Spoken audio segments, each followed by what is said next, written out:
Magandang umaga po sa lahat. Luzon, Visayas, Mindanao, kung saan kayong dako ng mundo po tayo nagbabalik dito sa aking munting channel po, Samuel Soriano TV29, para mag-discuss ulit ng another coins.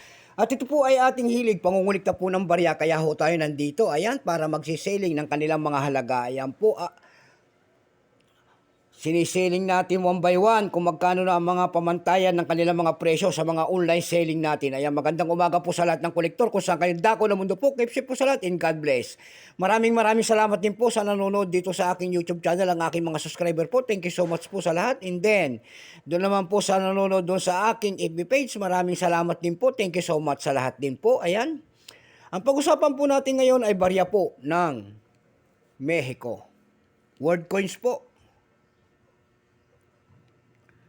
Ayan, kung sino po may mga ganyan mga coins dyan, ayan, mag-comment dyan, handa ho tayong bilhin yan. Ayan po, mga world coins ng Mexico po.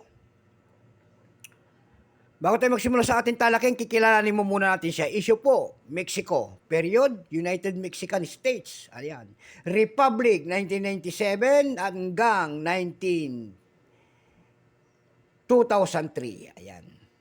Types, under circulation coins, years 1997 hanggang 2023, value nito 10 pesos po, Mexico. Currency, new peso, 1992 up to date po. Composition po nito ay by metallic nickel brass, center in aluminum bronze ring. Ayan po, may bigat lamang po itong 10.33 grams. May haba po itong 28 mm. May kapal po naman itong 23.3 mm po. Hugis po, syempre bilog. Orientation, coin alignment po.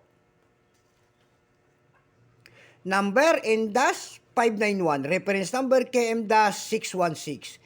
Ito pong year 2015 ng Mexico, ito po ay 9% lamang. Kung ilang piraso naman pong ginawa dito sa barya na ito po ay 157,406,000 piraso po. Ayan.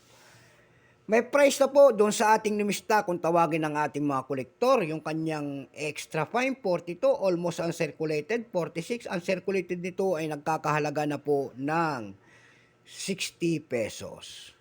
Daho ko tayo sa kanyang price. Ayan po, doon sa ebay.com po nito, may nagbebenta na po nito ng $6.99.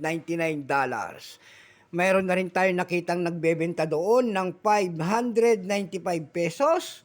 And then, mayroon din tayo nakitang nagbebenta doon ng $8. Mayroon pinakamaliit doon na nagbebenta nito ng 311 pesos. Ayan, yan lamang po ang aking may babahaging kanyang presyo po. Ayan, at sagad na.